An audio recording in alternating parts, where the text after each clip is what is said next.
مسافر قسط نمبر 10۔ میں سر جھکائے حویلی سے نکلا۔ خالہ اپنی دکان کی دیوار کے سائے میں کھڑا کسی سوچ میں گم تھا۔ اس کی نگاہ چند قدموں کے فاصلے پر کھڑی ویگن پر جمی ہوئی تھی۔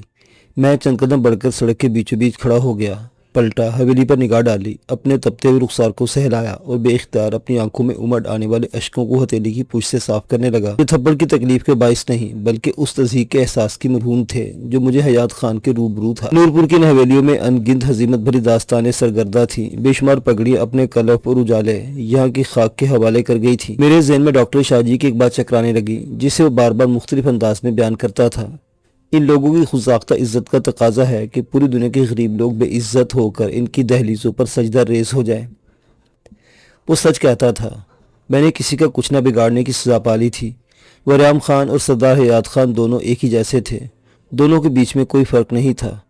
میں کچھ دیر کھڑا رہا، پلٹا اور خالے کو اسی انداز میں کھڑے دیکھا تو سست روی سے اس کی طرف بڑھ گیا۔ میرے قریب پہنچنے پر وہ میری طرف متوجہ ہوا، بولا، امیر نواز سے ملنے کے لیے آئے تھے؟ میرے کچھ بولنے سے پہلے اس کی نگاہ میرے چہرے پر پڑ گئی، چونک کر مجھے بغور دیکھنے لگا۔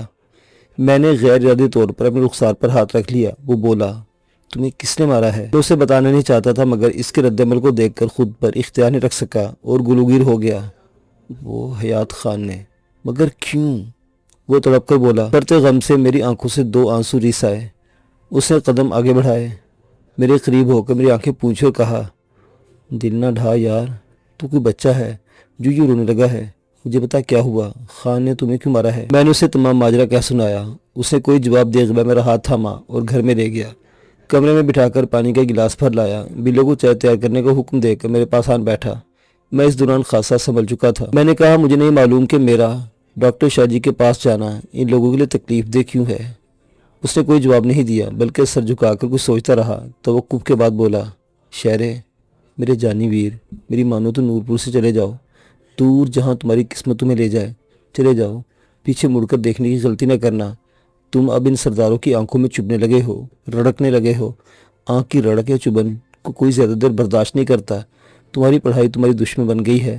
حیات خان اور وریم خان کو اندازہ ہو گیا ہے کہ تمہاری پڑھائی تمہیں غلامی سے نکل بھاگنے پر اکسانے لگی ہے۔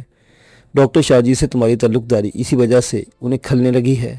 تو میری مانو، یہاں سے چلے جاؤ۔ میرے منہ سے بے اختیار نکلا، اور پروین، کسی قابل ہو جاؤ تو اسے بھی اپنے ساتھ لے جانا، ابھی اس کا خیال دل سے نکال دو، خالے نے کہا۔ میں نے نفی میں سر ہلایا۔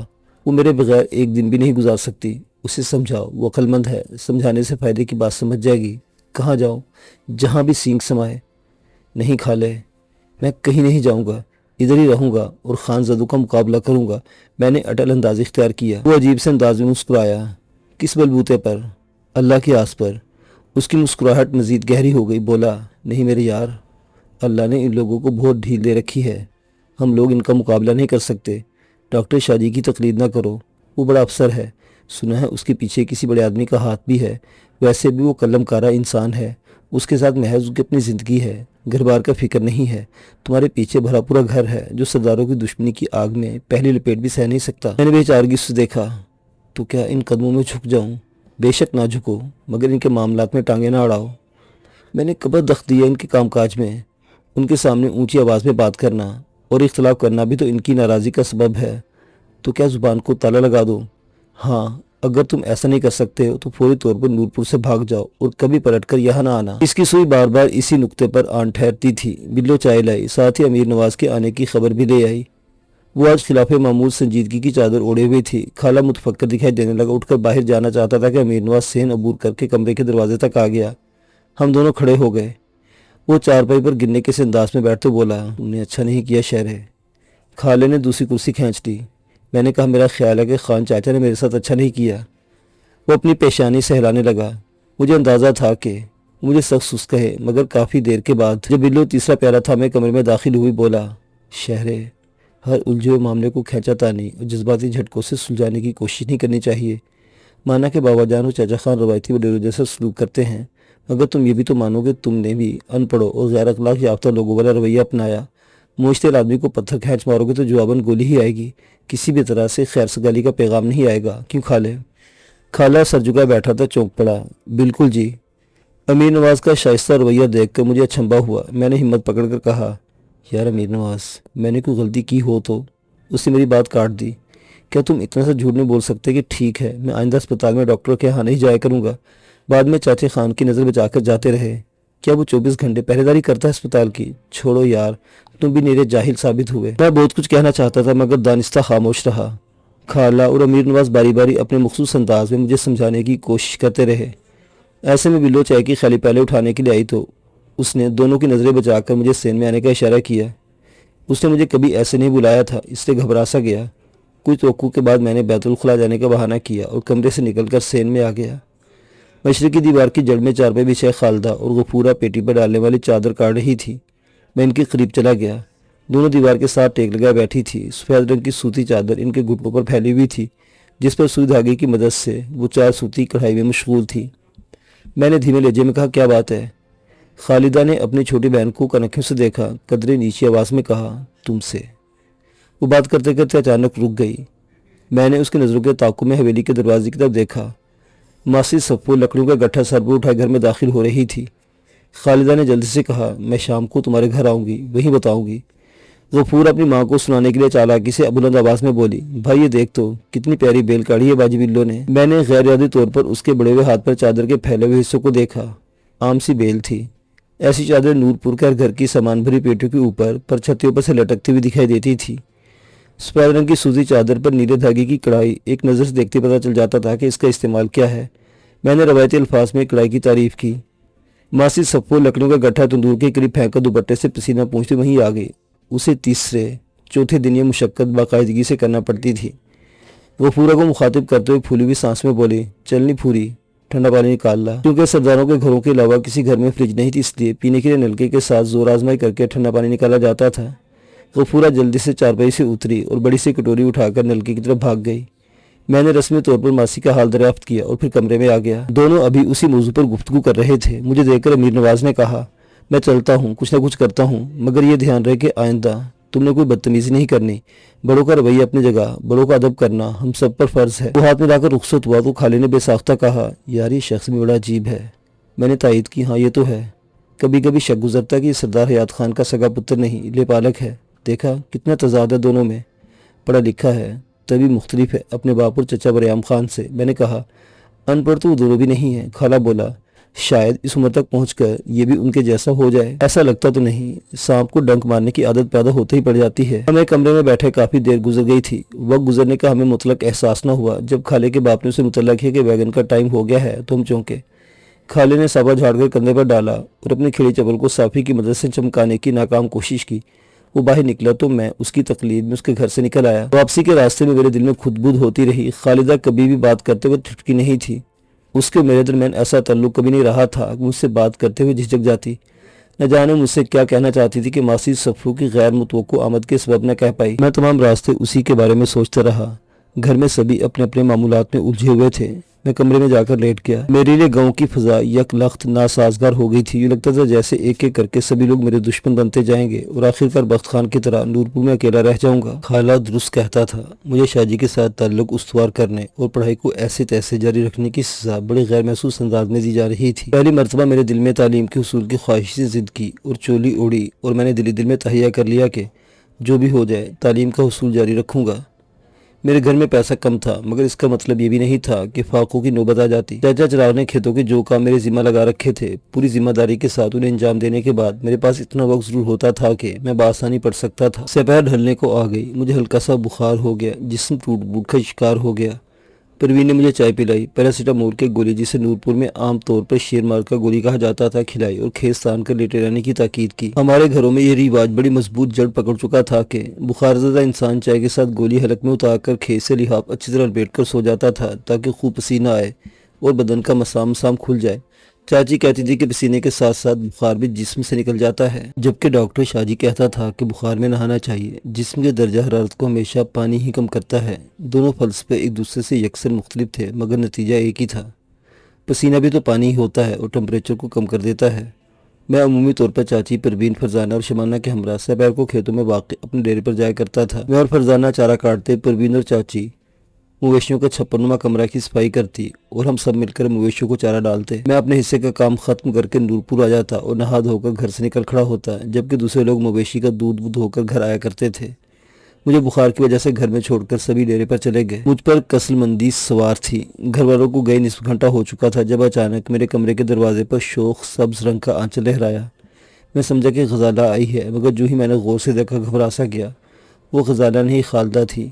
وہ سین سے گزر کر آئی تھی، جان چکی تھی کہ گھر میں میرے سوا کوئی نہیں، تبھی گھبرا کر بولی، باقی لوگ کہاں ہیں؟ میں نے کہا ڈیرے پر گئے ہیں، آؤ نا، کھڑی کیوں ہو؟ وہ میری چارپائی کی متوازی بچھی ہوئی چارپائی کی باہ پر ٹک گئی، بولی، صاحب جی، میں ایک بڑی ضروری بات کرنے کے لیے آئی ہوں۔ میں بے ساختہ بولا، خیر تو ہے؟ نہیں، خیر نہیں ہے۔ وہ بولتے بولتے رک سی گئی، پھر دروازے کے باہر جھانک کر بولی، مجھے صدف بی بی نے ایک رکا تم تک پہنچانے کے لیے دیا تھا۔ آج صبح یہ بھی کہا تھا کہ فوری طور پر اس رکے کا تم تک پہنچنا بے حد ضروری ہے۔ میں چارپائی سے اٹھ کر بیٹھ گیا، کھیس لڑک گیا۔ میرا فرد اشتیاق سے بولا، کہاں ہے وہ رکا؟ اچانک اس کی آنکھیں بجھ گئی، چل میں بڑی عجیب سرد نگاہوں سے مجھے گھورتی رہی، پھر بولی، صاحب جی، مجھے تم سے امید نہیں تھی۔ میں متعجب ہوا، کیا مطلب؟ میں نے کیا کیا؟ تمہاری بات چیت صدف بی بی سے چل رہی ہے اور تم نے کسی کو خبر تک ہونے نہیں دی، کتنے چالاک ہو تم۔ اس کے لہجے کی مایوسیت قطعاً بے محل سے لگ رہی تھی۔ میری بات چیت، وہ بھی صدف بی بی سے؟ تمہارا دماغ تو نہیں چل گیا؟ کیا کوئی لڑکی بغیر تعلق واسطے کے رکا دیتی ہے؟ رکا ادھر کرو، دیکھو تو لکھا کیا ہے؟ میں نے جزبز ہو کر کہا، وہ تو میں تمہیں دے ہی دوں گی، مگر سچ سچ بتاؤ، کیا تمہیں بی بی بہت اچھی لگتی ہے؟ وہ بجھارت پر بجھارت ڈال رہی تھی اور میں عجیب سی کیفیت میں ڈوبا اسے دیکھ رہا تھا۔ میں سچ کہتا ہوں، میرا اس سے کوئی تعلق نہیں، لاؤ رکا مجھے دو۔ اس نے ایک نگاہی شکایت مجھ پر ڈالی اور گریبان میں چھپا ہوا رکا نکال کر میرے بڑے ہوئے ہاتھ پر رکھ دیا۔ بالکل ننا سا کاغذ کا دستی تیار کیا ہوا لفافہ تھا، لفافے میں چھپا ہوا کوئی راز۔ میں نے دھڑکتے دل سے گوند سے بند کیا لفافہ، چاک کیا، رکا نکالا اور پڑھنے لگا۔ بڑے اختیار مگر زہر آلود کاملیت کے ساتھ لکھا تھا، ڈاکٹر منور علی شاہ پر آج رات خطرناک حملہ کیا جائے گا، اسے بچاؤ۔ میری اوپر کی سانس اوپر اور نیچے کی سانس نیچے رہ گئی۔ میں نے بغیر کسی کو مخاطب کر کے لکھی گئی تحریر کو 3-4 مرتبہ پڑھا۔ لکھنے والے کا نام بھی نہیں لکھا ہوا تھا، مگر مجھے یقین تھا کہ یہ تحریر سردار بریام خان کی چھوٹی بیٹی صدف بی بی کی ہے، کیونکہ میں اس کے اسکول کی کاپیاں بارہا دیکھ چکا تھا۔ میری آنکھوں کے سامنے کئی سورج اچانک طلوع ہو گئے۔ بلو مجھ سے مسلسل پوچھ رہی تھی کہ رکے میں کیا لکھا ہوا ہے، وہ کہاں ملنے کا لکھتی ہے، وغیرہ وغیرہ، مگر میں شاید ذہنی طور پر کمرے میں موجود ہی نہیں تھا۔ میں نے پوچھا، تمہیں یقین ہے کہ صدف بی بی نے رکا میرے لیے بھیجا ہے؟ ہاں تو پہلے مجھے بھی یقین نہیں آیا تھا، مگر جب اس نے پروین کا بھائی شہرہ کہا تو میں تمہارے پاس آئی ہوں۔ اس نے رکا چاک تو نہیں کیا تھا، کر بھی لیتی تو ان پڑھ ہونے کی وجہ سے پڑھ لینے سے قاصر تھی۔ میری نظریں اس کا طواف کرتے بھٹک کر پھر ہاتھوں میں دبے کاغذ کے ٹکڑے پر ٹھہر گئی۔ مجھے اپنے ہاتھوں میں واضح ارتعاش محسوس ہونے لگا۔ وہ بنظر احتیاط میری کیفیت بھانپ رہی تھی، مایوس ہو کر بولی، تمہاری مرضی ہے صاحب جی، میں تو یہ سمجھتی رہی ہوں کہ تم بس غزالہ کے ہو، تمہیں دیکھنا اور تمہارے بارے میں سوچنا گناہ ہے، مگر تم تو اونچی اڑانوں میں ہو۔ مجھے فی الفور اس کے جملے کا متن سمجھ میں نہیں آیا۔ میں چارپائی سے اتر آیا، وہ بھی کھڑی ہو گئی۔ میں نے رکا لپیٹ کر جیب میں ڈالا، دھڑکتے دل سے کہا، بلو، تم اس رکے کا کسی سے ذکر نہ کرنا، ورنہ ہم سب کی شامت آ جائے گی۔ وہ ایک قدم بڑھ کر میرے عین سامنے آگی، بولی، میں کملی تو نہیں ہوں، جانتی ہوں کہ میرے منہ سے نکلنے والا ایک جملہ بھرے پورے نورپور میں آگ لگا دے گا، پر سچ کہتی ہوں، تم اس راہ پر نہ چلو، یہ تو موت کی راہ ہے، جو بھی چلے گا جان گنوا بیٹھے گا، بڑے خان کو پتہ چل گیا تو قیامت آ جائے گی۔ میں جلدی سے بولا، یہ وہ والا چکر نہیں ہے بلو، یہ اس سے بھی بڑی قیامت والا سلسلہ ہے، تم جاؤ، اور اگر صدف بی بی ملے تو کہہ دینا کہ رکا مجھ تک پہنچ گیا ہے۔ اس نے اس بات میں سر ہلایا، میرے پیروں سے نکل کر دروازے کی طرف بڑھی، دروازے میں تھم گئی، میری طرف منہ کیے بغیر بولی، صاحب جی، میں غزالہ کو بھی نہیں بتاؤں گی۔ وہ غلط سمجھ رہی تھی، مگر میں اس کی غلط فہمی دور کرنے کی پوزیشن میں نہیں تھا۔ وہ اگر پڑھی لکھی ہوتی تو شاید اس کے ہاتھ میں خط تھمانے سے بھی گریز نہ کرتا۔ اب جانتا تھا کہ میں لاکھ قسمیں دوں، وہ ماننے پر تیار نہیں ہوگی کہ میرا صدف بی بی سے کوئی تعلق نہیں ہے۔ وہ جیسے آئی تھی ایسے ہی چنی لہراتے ہوئے گھر سے نکل گئی۔ میں اپنی پیشانی پر آیا ہوا پسینہ پونچھ کر پھر چارپائی پر بیٹھ گیا۔ یہ مسئلہ بہت گھمبیر صورتحال اختیار کر گیا تھا۔ رکے میں تفصیل نہیں دی گئی تھی، یقیناً صدف بی بی کو تفصیل مہیا کرنے کی مہلت نہیں ملی ہوگی، یا اسے جس حد تک پتہ چلا تھا اس نے لکھ بھیجا تھا۔ اس نے یہ کیا کم احسان کیا تھا کہ ڈاکٹر شاہ جی پر ٹوٹنے والی مصیبت کی خبر قبل از وقت دے دی تھی۔ میرے لیے یہ بھی حیرت ناک تھا کہ اس نے اپنے باپ کے اس بے داغ منصوبے کا سراغ کیسے لگا لیا۔ امیر نواز کے بعد اس کے کردار نے مجھ پر حیرت کا نیا جہان کھول دیا تھا۔ بریام خان جیسے وڈیرے کے گھر میں بھی تعلیم اپنا ہاتھ دکھا چکی تھی۔ میں نے دلی دل میں صدف بی بی کو داد دی کہ ایک اچھے کام کے لیے اس نے اپنی نیک نامی تک داؤ پر لگا دی تھی۔ اس کا بھیجا ہوا خط کسی اور کے ہاتھ بھی لگ سکتا تھا۔ خالدہ حماقت کا ثبوت دیتے ہوئے معاملے کو اتنا بگاڑ سکتی تھی کہ سلجھاوے کی کوئی صورت ہی باقی نہ رہتی۔ میں نے گھڑی دیکھی، ابھی کافی وقت تھا۔ غیر ارادی طور پر میں آنکھیں بند کر کے تصور مینولی قیامت کی منظر کشی کرنے لگا۔ ڈاکٹر کی کوٹھی میں بڑی بڑی مونچھوں والے، سانپوں میں چہرے چھپائے، جدید اور ڈرونے بندوقوں سے لیس بہت سارے غنڈے میری چشمے تصور میں ابھر آئے۔ انہوں نے ڈاکٹر شاہ جی کو کوٹھی کی سین میں لا کر مارنا پیٹنا شروع کر دیا۔ اس کی چیخوں پکار پر کان دھرنے والا کوئی دکھائی نہیں دیا۔ اسے ادموا کر کے ٹانگ اور بازو توڑ دیے اور جیسے دندناتے آئے تھے ویسے ہی ناراضہ نہیں کرتے ہوئے رخصت ہو گئے۔ میں جو سوچتا جاتا، میرے روئے میں دھواں سا بھرتا جاتا تھا۔ سمجھ میں نہ آنے والا کوئی کری اور ظالمانہ ہتھ کنڈا تھا جو ایک درویش مسیحا پر محض چھوٹی سی حکم عدولی کے جرم میں آزمایا جانے والا تھا۔ میں نے وہ اجلت غسل کیا، جسم کو توڑنے موڑنے والا بخار جاتا رہا۔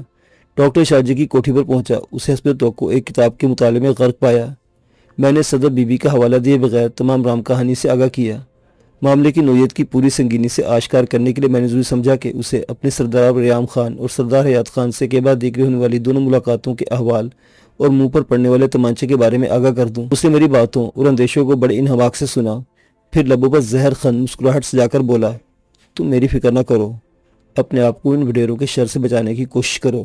تمہارا شکر گزار ہوں کہ تم نے مجھے درپیش آنے والے حادثے کے بارے میں قبل از وقت بتا دیا۔ میں آنے والوں سے بخوبی نپٹ لوں گا۔ کیسے؟ مجھے اس کے لہجے کی مضبوطی نے متحیر کر دیا۔ یہ میرا کام ہے، میں جانتا ہوں مجھے کیا کرنا ہے، تم فکر نہ کرو۔ شاہ جی میں بہت پریشان ہوں، آپ نہیں جانتے خانزادے کتنے خطرناک ثابت ہو سکتے ہیں۔ میری آواز کا ارتعاش مخفی نہ رہ سکا۔ اس نے میرا کندھا تھپ تھپایا۔ شہریار میں جانتا ہوں تم مجھ سے محبت کرتے ہو، میرا بہت خیال رکھتے ہو، مگر یہ بڑوں کے کھیل ہیں، بڑے ہی کھیل سکتے ہیں۔ چھوٹے حصہ لینے لگے تو بڑوں کے بیچ مسئلے کچلے جا سکتے ہیں۔ مجھے خوشی ہے کہ امیر نواز اپنے باپ کی طرح جاگیردار بننا نہیں چاہتا۔ مجھے یہ بھی اندازہ ہے کہ مجھ پر کیے جانے والے وار کے بارے میں تمہیں بریام خان یا حیات خان کے گھر کے کسی فرد نے بتایا ہوگا۔ یہ کتنی اچھی شروعات ہے کہ ظالموں کی گود میں پلنے والوں کے دلوں میں کایا پلٹتی جا رہی ہے۔ یہ اعجاز صرف اور صرف تعلیم کا ہے جو نئی نسل نے حاصل کیا ہے۔ ابھی ان کی تربیت اس لحاظ سے نہیں ہو پائی کہ وہ فرونی قیود سے نکل کر انسانی دوست بن جاتے، مگر مجھے یقین ہے کہ آنے والا وقت اس معاشرے کی مروجہ عقائدوں کی نوعیت کو بدل کر جنت بنا دے گا۔ میں نے شکایت آمیز نظروں سے دیکھا۔ شاہ جی آپ بھی کمال کے آدمی ہیں، ان باتوں کو سرزد چھوڑیں اور اپنے بچاؤ کی فکر کریں۔ وقت لہجہ بہ لہجہ کم ہوتا جا رہا ہے۔ ابھی تک یہ بھی طے نہیں کیا جا سکا کہ وریام خان کے لوگ کس انداز میں حملہ ہوں گے۔ میری بے چینی کو بھانپ کر ہنس پڑا۔ میں نے اپنے تعلق کے دورانی میں پہلی مرتبہ اسے ہنستا دیکھا تھا، وگرنہ عمومی طور پر اس کے لبوں کا مہوم سا کھچاؤ اس کی زہریلی سی مسکراہٹ عیاں کرتا تھا۔ اس میں کوئی کلام نہیں تھا کہ اس کی ہنسی بھی عام لوگوں کی ہنسی نہیں تھی، بلکہ مجھے یوں لگا تھا جیسے کسی نقرے پیالے سے نیلگو زہر چھلک پڑا ہو۔ کھلی کتاب میں لیٹر پیڈ رکھ کر بند کرتے ہوئے بولا، شہریار تم نہیں جانتے، میں بھی نہیں جانتا، مگر یہ اندازہ ضرور کر سکتا ہوں کہ مجھ پر حملے کے منصوبے کا ماسٹر مائنڈ وریام خان نہیں، سردار حیدر خان ہوگا، کیونکہ وریام خان ابھی وہ چالاکیاں اور منصوبہ سازی نہیں سیکھ سکا جو اسمبلی میں پہنچنے اور اپنے بھائی بندوں سے لمبی ملاقاتوں کے بعد حیدر خان سیکھ آیا ہے۔ وریام خان محض ڈنڈا ڈولی اور دھمکیوں کی بدمعاشی کر سکتا ہے۔ حملے کی نوعیت کیا ہوگی کچھ نہیں کہا جا سکتا، مگر یہ ضرور سوچا جا سکتا ہے کہ عام گنڈے مجھے مارنے پیٹنے کی رات میں نہیں آئیں گے، کچھ اور ارادے لے کر آئیں گے۔ میں ان کے لیے کچھ نہ کچھ کر لوں گا، تم فکر نہ کرو اور گھر جا کر سو جاؤ۔ مگر مت کرو دوست، جاؤ مجھے سوچنے دو، کچھ کرنے دو۔ میں تمہارا احسان مند ہوں کہ تم میرے لیے اتنے مخلصانہ جذبات اپنے سینے میں رکھتے ہو۔ میں بیکار انسان ہوں مگر احسان فراموش نہیں ہوں۔ زندگی وفا کرتی ہوئی تو کبھی نہ کبھی اس احسان کا بدلہ چکانے کی کوشش کروں گا۔ اس نے نیم افسردہ لہجے میں کہا۔ میں خاموشی سے کچھ دیر بیٹھا رہا، مجھے سجائی نہیں دے رہا تھا کہ میں اس کی حفاظت کے لیے کیا کروں۔ اچانک میرے ذہن میں خالے کا خیال آیا، مجھ سے کہیں زیادہ چالاک اور پوری فیصلہ کرنے کی طاقت رکھنے والا تھا۔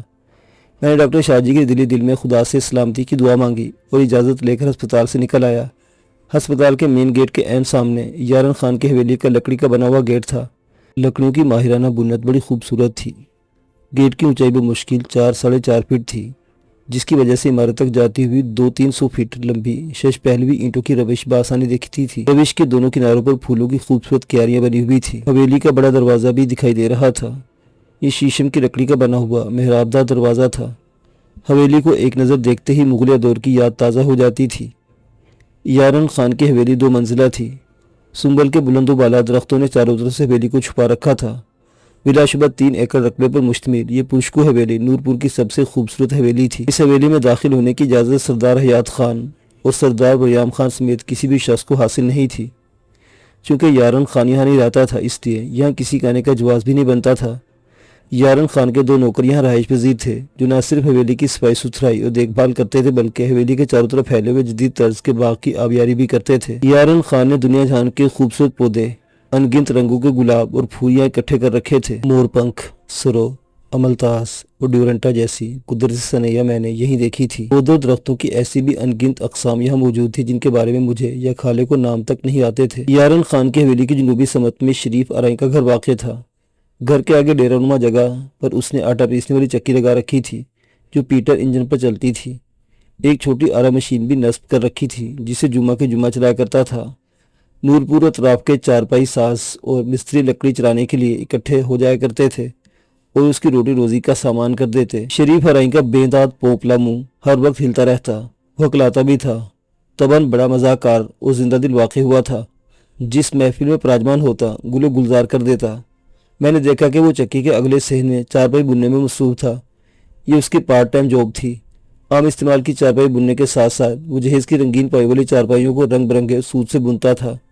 اسے اس کام میں اتنی مہارت حاصل تھی کہ اس کی بنی ہوئی چارپائی کو دیکھنے والا اگشتے بدندہ ہو جاتا تھا۔ میں چند ثانیوں کے لیے تھم گیا، اسے چارپائی کے ارد گرد مخصوص انداز میں چکراتے دیکھتا رہا، پھر آگے بڑھ گیا۔ خالہ گھر میں نہیں تھا۔ میں اس کے باغ کے پاس کچھ دیر بیٹھا باتیں کرتا رہا۔ دور کہیں ہارن بجا۔ بخشو لوہار نے فوراً کہا، شہر پتر تیرا یار آ گیا ہے، ویگن کا ہارن سنائی دے رہا ہے۔ خالے کی ویگن کا ہارن پورے علاقے بھر میں مشہور تھا، ہر کان کے لیے شناسا تھا۔ چند منٹوں کے بعد سواریوں سے لدی بھدی ویگن دکھائی دی جو سڑک سے اتر کر اپنی مخصوص جگہ پر جا کر رکی۔ میں نے خالے کو ویگن سے نکلتے دیکھا اور پکڑ لیا۔ میرے ساتھ چلو۔ اس نے شیدو کو پیشہ ورانہ ہدایات سے نوازا اور میرے ساتھ چل پڑا۔ ہم دونوں نوری چوک والے سڑک کے کنارے سب سے آخری دکان میں بنے ہوئے ججی کے حمام میں آ بیٹھے۔ اس وقت ججی عمومی طور پر دکان پر نہیں ملتا تھا، وہ سردار حیات خان کے ڈیرے پر مہمانوں کی آؤ بھگت میں مصروف ہوتا تھا۔ خالے نے پوچھا، ہاں بھائی شہزادے، کیا بات ہے؟ کوئی نیا مسئلہ؟ میری زبان ٹیپ پلیئر کی طرح رواں ہو گئی۔ اسے مجھے بہت قریدا کہ میں اس کے مخبر کے بارے میں بتاؤں، مگر میں ثابت قدمی سے صدر بیوی اور بلو کے ماجرے کو چھپانے میں کامیاب رہا۔ اس نے کہا، شہر معاملہ خطرناک صورت اختیار کر گیا ہے۔ میرا خیال ہے کہ رات کو ڈاکٹر شاہ جی کی کوٹھی پر ڈاکو کی صورت میں خان کے بندے حملہ ہوں گے۔ ہم سوائے ڈاکٹر شاہ جی کو خبردار کرنے کے کچھ بھی نہیں کر سکتے، اور یہ کام تم کر ہی چکے ہو۔ میں نے اس بات میں سر ہلایا۔ شاہ جی کو چاہیے کہ رات بھر کے لیے شہر چلا جائے، مگر وہ بھی بہت ضدی ہے۔ اس کی جگہ پر ہوتا تو میں سردار حیات خان کے ڈیرے پر رات گزارتا۔ اس نے کہا، کیا مطلب؟ جو تکلیف دینا چاہتا ہو اسی کے پاس اپنے قدموں میں چلے جانا دانشمندی ہوتی ہے۔ ہاں، اس کی برائی کا راستہ اسی طرح بآسانی روکا جا سکتا ہے۔ خالے نے اپنی فہم کی بہترین رائے دی۔ ان باتوں کو چھوڑو، یہ سوچو کہ ہمیں کرنا کیا چاہیے۔ بڑے مزے سے کھیس تان کر سو جانا چاہیے، اس نے لاپرواہی سے کہا۔ ڈاکٹر شاہ جی کا معاملہ ہے، میں یوں دستبردار کیسے ہو سکتا ہوں؟ مجھے غصہ آ گیا۔ تو ٹھیک ہے، رات بھر جاؤ، جاگو، جیت شاہ کے مزار پر جا کر اللہ اللہ کرو اور دعائیں مانگو۔ سنا ہے بے غرض دعائیں سیدھی عرش پر جاتی ہیں اور اثر ڈھونڈ لاتی ہیں، اس نے مسکرا کر کہا۔ میرا غصہ سوا ہو گیا، اس پر سر نگاہ ڈال کر میں اٹھنا چاہتا تھا کہ اس نے میری کلائی تھام لی۔ بولا، اتنا غصہ مت دکھاؤ، مجھے سوچنے دو۔ ہاں، تم نے ایٹم بم بنانے کا فارمولہ سوچنا ہے نا؟ میرے لہجے میں استہزاء مخفی تھی۔ وہ چند لمحوں تک مجھے گھورتا پھر بولا، ہاں، اگر یہ انسان اتنا آسان کام ہوتا تو تم خود کر لیتے، میرے پاس نہ آتے۔ آخر تم نے سائنس کے ساتھ 14 جماعتیں پڑھ رکھی ہیں۔ اچھا چھوڑو، یہ بتاؤ، ڈاکٹر شاہ کے پاس کوئی اسلحہ ہے؟ ہاں، اس کے پاس بندوق ہے، بالکل ویسی جیسی امیر نواز کے پاس ہے۔ میں نے کہا، ریپیٹر گن؟ وہ حیرانی سے بولا، ہاں۔ میں نے کہا، مگر ایک گن کے ساتھ وہ کہاں تک مقابلہ کرے گا؟ حملہ آوروں کو جب پتہ چلے گا کہ وہ نہتہ نہیں ہے تو وہ دم دبا کر بھاگ جائیں گے۔ خالے کی فراست قابل دید تھی۔ میں نے ججی کے شو کیس میں رکھا ہوا آہنی نیزنا اٹھایا اور بیچ میں بیٹھ کر پیروں کے ناخن تراشنے لگا۔ میرا مقصد خالے کو سوچنے کا موقع فراہم کرنا تھا۔ میرے توقع کے عین مطابق اس کی شیطانی کھوپڑی نے حل ڈھونڈ لیا۔ مجھے متوجہ کر کے بولا، تمہاری دوربین کہاں ہے؟ میں نے کہا، وہی جو میں نے جیت شاہ کے میلے سے خریدی تھی۔ وہی جو میں جیت شاہ کے میلے سے؟ ارے واہ، کوئی ڈھیڑ ہو تو تمہارے جیسا۔ یہ کیوں نہیں کہتے کہ وہ دوربین جو میں نے میلے کے سٹال سے چوری کر کے تمہیں دی تھی؟ وہ آ کے پھاڑ کر مجھے گھورتے ہوئے بولا۔ میں جھینپ گیا، میں نے تو خریدنی ہی تھی نا، وہ گھر میں پڑی، اس کا کیا کرنا ہے؟ وہ بولا، بتاتا ہوں، کچھ صبر تو کر لیا کرو۔ میں نے پلان بنا لیا ہے۔ تم ایسا کرو کہ کھانا کھانے کے بعد عشاء کے وقت دوربین اور دوباری کھیس اٹھا کر عقبی ہسپتال کی عقبی سائیڈ میں کھال پر آ جانا۔ یہ خیال رکھنا کہ تمہیں آتے کوئی نہ دیکھے، اور اگر دیکھ بھی لے تو وہ کھیسوں پر توجہ نہ دے سکے، سمجھ گئے نا؟ میں نے اس بات میں سر ہی لایا۔ مگر تمہارا پلان کیا ہے؟ اور کڑوے تیل کی مالش بھی رکھنا، رات کو مچھر بہت ہوتا ہے، اس سے سنجیدگی سے کہا۔ میں نے اپنا سوال دہرایا تو اس نے ایک ذرا مسکرا کر مجھے دیکھا اور بنا کچھ کہے کھڑا ہو گیا۔ میں سمجھ گیا کہ وہ اپنے فوری ترتیب دے منصوبے کے بارے میں قبل از وقت کچھ بتانا نہیں چاہتا۔ میں نے بھی کریدنا مناسب نہیں جانا اور ججی کے حمام سے نکل آیا۔ میرے دل کو اطمینان ہو گیا تھا کہ شاہ جی کا پہرا دینے کے لیے مجھے اس کا ساتھ میسر آ گیا تھا۔ مجھے اس کی چالاکی اور معاملہ فہمی کی صلاحیت پر بھروسہ تھا۔ میں گھر پہنچا، کھانا کھایا اور اپنے سال خوردہ جستی ٹرنک کو کھول کر بیٹھ گیا۔ دوربین نکالی۔ یہ سگریٹ کی ڈبیا کے سائز کی سٹین لیس سٹیل کی جدید طرز کی دوربین تھی جو بآسانی جیب میں سما جاتی تھی۔ اس کے ایک کونے میں پش بٹن لگا ہوا تھا جسے دبانے سے اس کا 2 عدسوں والا دہانہ کٹاک کی زوردار آواز کے ساتھ کھل جاتا تھا۔ آئی لینس کے عین وسط میں گراری نما لینس میں نیچر نصب تھا جسے گھما کر منظر کو زوم ان کیا جا سکتا تھا۔ میں نے دوربین کے لینس قمیص کے پلے سے صاف کی اور اسے جیب میں ڈال لیا۔ عشاء کی اذان مسجد کے اسپیکر سے نکل کر نورپور کی فضا میں گونج رہی تھی جب میں نے گھر سے نکلنے کا قصد کیا۔ کھیسوں کو گھر والوں کی نگاہ سے چھپا کر باہر لے جانا خاصا مشکل کام تھا، مگر میں نے اس مشن میں کامیابی سے ہمکنار ہو گیا۔ ابتدائی شب کا اندھیرا ہر سو محیط تھا۔ نصف شب کے بعد چاند کا طلوع متوقع تھا۔ پختہ کھال کے کنارے چلتا ہوا ہسپتال کے عقب میں آیا۔ کھالا دکھائی نہیں دیا۔ میں دیوار کے ٹوٹے حصے سے شمالی جانب کچھ فاصلے پر دیوار کی جڑ سے ٹیک لگا کر بیٹھ گیا۔ رات کی تاریکی سے مجھے ڈر نہیں لگتا تھا، ویسے بھی نورپور کی گلیوں میں نصف شب تک بچپن کا کھیل ابھی تک چکراتا پھرتا تھا، مگر نہ جانے کیا بات تھی کہ آج میری کیفیت پہلے سے جدا تھی۔ دل بے اعتدال چال چل رہا تھا، یوں لگتا تھا جیسے کوئی حادثہ ہونے والا ہے۔ میری نگاہیں چار دیواری کی نکڑ پر جمی ہوئی تھی جہاں سے کھالے نے نمودار ہونا تھا۔ مجھے اچانک جیت چھا کا میلہ یاد آ گیا جو ہر سال باقاعدگی سے لگتا تھا۔ اطراف کے دیہات اور قصبوں سے ہزاروں لوگ میلہ دیکھنے کے لیے وہاں آتے تھے۔ سرکس، موت کا کنواں، چڑیا گھر، جھولے اور ہجڑوں کے ناچ گھر سج جاتے، لوگوں کے ٹھٹ امڑ آتے اور کھلے میدان میں لگے ہوئے عارضی سٹال خریداروں سے بھر جاتے۔ نئی نئی اشیاء دیکھنے کو ملتی۔ 3 سال پہلے لگنے والے میلے میں نے 1 سال پر یہی دوربین جو اس وقت میری بکری جیب میں تھی دیکھ لی تھی۔ دکاندار نے میری دلچسپی بھانپ لی۔ اس نے بڑے مشاکانہ انداز میں دوربین میرے ہاتھ میں تھمائی، مجھے اس کے فکشن سمجھائے اور آئی لینز میری آنکھوں سے لگا دیے۔ میں نے کافی فاصلے پر نصب شدہ موت کے کنویں کا دابتی پلیٹ فارم دیکھا۔ گزشتہ 1.5 گھنٹے سے جس لڑکی کا ناچ میں بڑے شوق سے دیکھتا آ رہا تھا، دوربین اس کا پول کھولنے لگی۔ وہ لڑکی نہیں، لڑکا تھا جو میک اپ کر کے لوگوں کو دھوکہ دے رہا تھا۔ میں نے جھٹ سے دوربین آنکھوں سے ہٹائی، آنکھیں مل کر اونچے پلیٹ فارم کو دیکھا، پھر اپنے تئیں شرمسار سا ہو گیا۔ مجھے دوربین اچھی لگی۔ دکاندار نے اس کی قیمت 200 روپے بتائی۔ میرے شوق پر اوس پڑ گئی۔ میرے پاس اتنی رقم نہیں تھی۔ میں نے موت کے کنویں کے سامنے لگے مجمع میں سے کھالے کو ڈھونڈ نکالا۔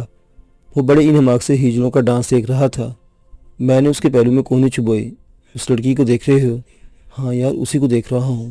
کیا غضب کی ڈانسر ہے۔ اس کی نظریں بدستور جو بھی پلیٹ فارم پر جمی ہوئی تھی۔ میں نے کہا، وہ لڑکی نہیں، لڑکا ہے۔ وہ نہیں یار، تمہیں بکری میں کھڑا اونٹ تک نظر نہیں آتا، وہ کیا نظر آئے گی؟ کھالے نے مجھے ڈبٹ کر کہا۔ مجھے تو آ گیا۔ میں قسم کھا سکتا ہوں وہ لڑکا ہے۔ اس نے خوب رگڑ کر شیو کر رکھی ہے۔ شوق سے قسم کھاؤ، مگر وہ یقیناً لڑکی ہے۔ میں بضد رہا تو اس نے قدرے غصے سے کہا، تم کیسے کہہ سکتے ہو کوئی لڑکی نہیں ہے؟ میں نے دوربین میں دیکھا ہے۔ میں نے کہا، کہاں ہے وہ دوربین؟ وہ چونکا۔ میں نے سال کی طرف اشارہ کیا۔ وہاں پر پڑی ہے، 200 کی دیتا ہے، کم نہیں کرتا۔ یہی باتیں کرتے ہوئے ہم لوگ ہجوم سے باہر آ گئے۔ چڑیا گھر کے پنجرے کے قریب کھڑے ہو کر میں نے اسے کہا، میرے پاس 200 روپے نہیں، وگرنہ میں ضرور خرید لیتا۔ ان دنوں کھالا بے روزگار تھا۔ مخصوص انداز میں ایک آنکھ دبا کر بولا، میں تجھے وہ والی دوربین لا دوں؟ میں خوشی سے بولا، لا دو نا۔ کیا دو گے؟ 50 روپے۔ میں نے جیب میں ہاتھ ڈال کر نوٹ کی نمائش کی۔ وہ مان گیا۔ میں نے دور سے اشارہ کر کے اسے دوربین کا محلے کو سمجھایا، پھر اس کی ہدایت کے مطابق ٹہلتا ہوا اسٹال پر چلا گیا۔ اسٹال پر گاہکوں کا رش تھا۔ میں نے عقبی حصے میں لٹکے فٹ بال کو دیکھنے کی خواہش ظاہر کی۔ وہ فٹ بال اتارنے کے لیے عقبی حصے میں چلا گیا۔ اس کا ساتھ ایک چھوٹی سی کھلونا کشتی چلانے کا طریقہ گاہک کو بتا رہا تھا۔ ایسے مجھے گاہکوں کے بیچ میں کھالے کی جھلک دکھائی دی تھی۔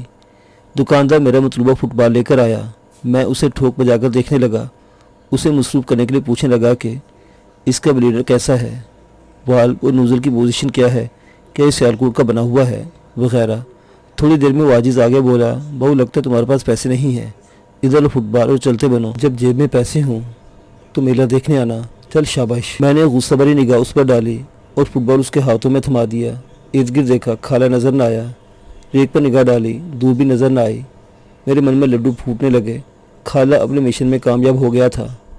میں تیر کی طرح میلے کے لیے مختص بے فصل کھیتوں پر مبنی میدان سے نکلا۔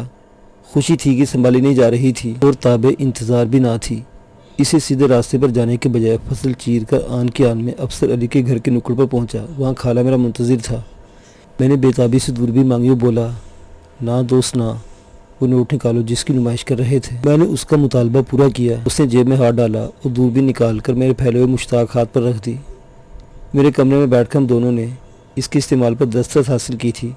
بعد میں دوربین خالے کے بہت کام آئی تھی۔ وہ اپنے کمرے کی چھت پر بیٹھ کر بآسانی شمعوں کو تاڑ لیتا تھا۔ اس کے حرکات و سکنات کا جائزہ لیتا رہتا اور ملاقات ہونے پر اسے حیران کرنے کے لیے بتاتا کہ وہ فلاں وقت کیا کر رہی تھی۔ ایسے وقت میں خالہ نکڑ پر نمودار ہوا، مجھے دیکھ کر تیز تیز قدموں سے چلتا ہوا میرے پاس آ گیا۔ بولا، ہاں شہرے، تم مشن کے لیے تیار ہونا؟ میں نے کہا ہاں۔ گھر والوں سے کیا بہانہ کیا؟ میں نے کہا کہ میں ڈاکٹر شاہ جی کے ہاں پڑھنے کے لیے جا رہا ہوں، دیر ہونے کی صورت میں وہیں سو جاؤں گا۔ میں نے بتایا۔ وہ ارد گرد دیکھتے ہوئے اسپتال کی حدود میں داخل ہو گیا۔ میں اس کی تقلید میں سنبھل کر چل رہا تھا۔ وہ اسپتال کی مرکزی عمارت کے مشرق نکڑ تک گیا، رک گیا، بولا کہ اس دیوار پر چڑھ جاؤ گے؟ میں نے استجاب آمیز لہجے میں کہا، چڑھ تو جاؤں گا مگر کیوں؟ اس نے جواب دینے کی بجائے جوتے اتارے، انہیں اپنے قمیض کے پہلو سے باندھا اور بندر کسی پھرتی سے ٹیپ شدہ دیوار پر کھڑی کھڑکی میں لگی ہوئی گرل اور نکڑ کی اینٹوں پر ہاتھ جما کر اوپر چڑھتا گیا۔ اس 14-15 فٹ اونچی دیوار پر چڑھنا آسان کام نہیں تھا، مگر ہم دونوں اس کام میں غیر معمولی مہارت رکھتے تھے۔ یارن خان کی حویلی میں بار بار داخلی کوششوں نے ہمیں دیوار پر چڑھنے کے ہنر میں طاق کر دیا تھا۔ خالہ چھت پر پہنچ گیا، ہاتھ کے اشارے سے مجھے اوپر بلانے لگا۔ میں نے باری باری دونوں خیز اوپر پھینکے، اس نے تھام لیے۔ جوتے اتار کر خالصاً خالے کی تکنیک پر عمل پیرا ہوتے ہوئے قمیض کے اگلے پلو سے باندھے اور ہاتھوں پیروں کی انگلیاں گرل اور اینٹوں کے درمیانی خلا میں پھنسا دی۔ چند منٹوں میں چھت پر کھڑا تھا۔ پختہ اینٹوں کی رگڑ سے میری انگلیاں چھل گئی تھی اور پوروں میں شدید جلن ہو رہی تھی۔ چھت پر پختہ اینٹوں کا فرش بنا ہوا تھا اور صاف ستھرا تھا۔ ہم ننگے پاؤں چلتے مغربی منڈیر تک آئے۔ منڈیر چھت سے 1.5 فٹ اونچی اور خاصی مضبوط تھی۔ یہاں سے ڈاکٹر شاہ جی کی کوٹھی کی چھت صاف دکھائی دے رہی تھی۔ خالے نے مجھے دیکھ کر بولا، تم نے تو کہا تھا کہ شاہ جی چھت پر سوتا ہے۔ میں نے اپنی آنکھوں سے چھت پر اترتے دیکھا تھا۔ ابھی شاید وہ اپنے کمرے میں بیٹھے ٹی وی دیکھ رہا ہوگا، کچھ دیر بعد چھت پر آ جائے گا، دیکھنا۔ خالے نے ایک خیز فرش پر بچھایا، آلتی پالتی مار کر بیٹھ گیا۔ جیب میں سے ایک پاکٹ سائز ریڈیو، ایک چوبی غلیل اور چند غلیلے خیز پر ڈھیر کر دیے۔ دوسری جیب میں سے 2 پٹاخے، سگریٹ کیس اور ماچس بھی نکال کر رکھ دی۔ میں نے اس دوران قریب پڑی ہوئی چند اینٹوں کو اٹھایا اور خیز کے نیچے رکھ کر سرانے کی شکل دے دی۔ خالے نے ریڈیو آن کیا۔ بغیر ٹیون کیے ہی ملتان اسٹیشن کی نشریات ننے سے اسپیکر سے پھوٹنے لگی۔ اس ریڈیو پر صرف ملتان چلتا تھا۔ ٹیوننگ ناب گھومتی تھی مگر کام نہیں کرتی تھی۔ میں نے تجسس کے ہاتھوں مجبور ہو کر پوچھا، پروگرام کیا ہے؟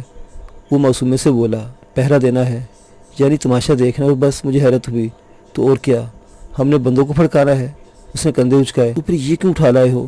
میرا اشارہ غلیل کی طرف تھا۔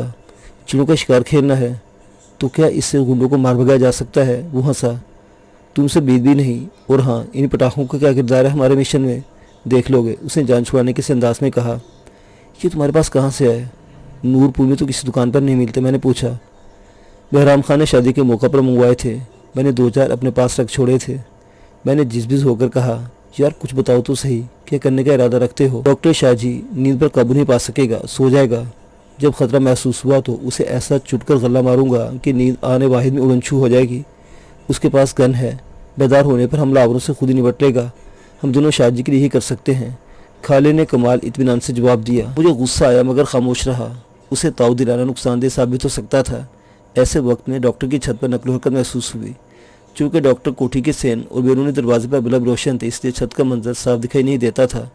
میں نے خالے کو کوہنی ماری، وہ بھی متوجہ ہو کر ادھر دیکھنے لگا۔ کچھ دیر بعد جب آنکھیں دیکھنے کے عادی ہوئی تو شاہ جی نظر آیا۔ وہ بانس کی سیڑھی اوپر کھینچ رہا تھا۔ کچھ دیر میں بستر بچھا کر دراز ہو گیا۔ منڈیر کے قریب لیٹنے کی وجہ سے ہماری نگاہوں سے اوجھل ہو گیا۔ فاصلہ اور اندھیرا حائل ہونے کی وجہ سے ہم یہ نہیں دیکھ پائے تھے کہ اس نے اپنے دفاع کے لیے کیا انتظامات کیے تھے۔ میں نے اگر اس کے بستر میں گن نہ دیکھ رکھی ہوتی تو ہمیں اس کی موجودگی کا بھی علم نہ ہوتا۔ خالے نے دھیمی آواز میں کہا، یار تمہارا ڈاکٹر تو پاگل پن کی حد تک بے خوف انسان ہے۔ میں نے محض کندھے اچکانے پر اکتفا کیا۔ دیکھو یار شہرے، وہ اتنے مزے سے بستر پر لیٹ گیا جیسے اسے کوئی ڈر، کوئی اندیشہ لاحق نہ ہو۔ ایسی بھی کیا بے نیازی؟ خالے کے لہجے میں ہلکی سی برہمی تھی۔ اگر وہ ایسا نہ ہوتا تو خان اس کا دشمن کیوں بنتا؟ میں نے کہا، ہاں تم نے بالکل ٹھیک کہا۔ اچھا یہ بتاؤ، کوٹھی کا دروازہ اس وقت کھلا ہوگا؟ خالے نے اچانک پوچھا۔ یقیناً، کیونکہ میں نے آج تک کوٹھی کے دروازے کو کبھی بند نہیں دیکھا۔ خالے مجھ سے دوربین لی، آنکھوں پر لگائی اور گنڈوں کے بل منڈیر کے ساتھ ساتھ چلتے ہوئے